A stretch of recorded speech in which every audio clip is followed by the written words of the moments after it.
Welcome to the Product Description Icons app. In this tutorial, we'll guide you through the steps to preview highlights on the Unpublished theme after adding the integration code. Navigate to the Account section in the app. This is where you can manage your theme settings.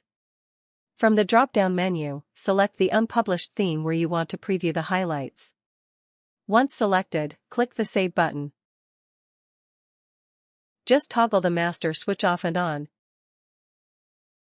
It's a quick refresh that lets you view your highlights on the theme you're testing. And you are here. You can now view how the highlights will appear on your unpublished theme. Perfect for testing changes before going live.